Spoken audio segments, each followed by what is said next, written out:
So, here we are. Here we are. What happened today so far?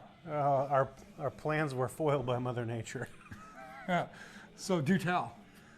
All weekend and last week on Friday, we had made plans to do some framing over at another job. We were doing addition on a trailer, and weather was supposed to be good, but it changed. So we had downpour all day long. We're supposed to get gusting winds tonight, but it was freezing this morning. It was freezing rain, so we couldn't build, and we frankly didn't want to build. No, nobody wants to work in the rain. I suppose we could have, but we didn't want to. So two things right there. Number one, plan ahead. Look at the weather. Know what's going on. If you're going to be in construction, be a builder, just make sure you plan ahead. And, if things change, things change. I think if you're doing it because you got to eat, I think you got out of shot. If you're doing it because you got to eat, you're going to build no matter what.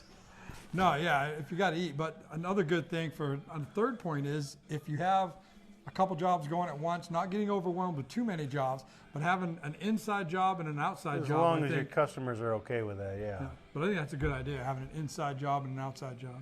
Well, then on that note, because we set it up beforehand and our customers know that we work part-time, they were comfortable and they're accustomed to us not being there every day on the job or even every week. So I'm not going to say we get away with it, but we're able to not be at each job all the time, every day, every week, and we can kind of pick and choose when we need to. And that's kind of based on the fact that we work part-time, and we're not always at both jobs either. So, well, I can't tell you how many times, this is the importance of a contract or an agreement and getting it in writing, is I can't tell you how many times we've told people we can only work part-time doing these jobs. We're going to be here, we're going to be there, but we are going to get them done. The one thing we do is we get every job done.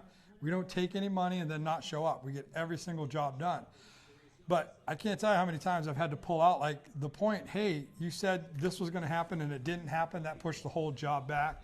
Everybody lives in their own little bubble. And they tend to sit there and go, and they get all spun up. And communication is key too. I mean, if you think about it, we accidentally pre-screened everybody by telling them that we were part-timers so that they knew that. And those are the kind of customers that we acquired, and those are the kind of customers we wanted anyway. So it worked out for everybody. It's good for us. It's good for our business. Yep. So it was raining outside today. We were able to get inside, and I'll show you some pictures here in the video of us actually finishing this wall. I know over the course of videos it looks like it took a while, but really, in all actuality, it was probably an 8-hour day to do two 8-hour days to do the whole wall. And of course, the higher you get. Well, how many hours have you built for?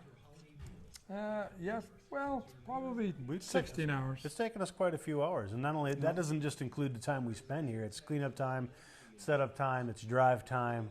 It all adds up. Yeah, I mean, to do it right. And then the higher you go, the slower you got to go, the safer to be. And then you really can't do it alone. I tried to do it that 2 days alone. It makes it really hard if you got to run up and down. You got to have a guy that can bring boards up to you or hold the other end of a board or something like that. So carpentry is really a two-person job if you want to do it fairly efficiently. And this stuff looks simple. It's like, slap it on, tongue and groove, nail it down, you're done. But when you got 8-foot runs and the board bends and you have to squeeze them together and then nail it, it takes time, and that's all there is to it. You gotta. Yep. There's just no good way to make it speedy unless you want a crummy job. So you got to do it with some diligence and some attention. Yeah, right. And the thing is the good thing for us is this guy that owns this camp. He likes. Our very first day with him was all about. These guys didn't do this, they didn't do that, they didn't pay attention to this gap and that gap. So I knew for a fact that quality was what he wanted. So we slowed down a little bit, make sure everything is right, and we squeeze all the joints on these boards and stuff like that, and make sure everything's nailed well, and it looks good, and we did it safely. So the point is, we're getting to the end of that wall. We have another wall, a ceiling to do. That ceiling's done. This ceiling's done, or going to be done starting maybe this week. I'll start on it, and Michael's going to do more of the flooring here in the next few days. We can't do the whole floor because we still got to go up and put the trim pieces in and stuff like that. So, it's the pond build, and it continues.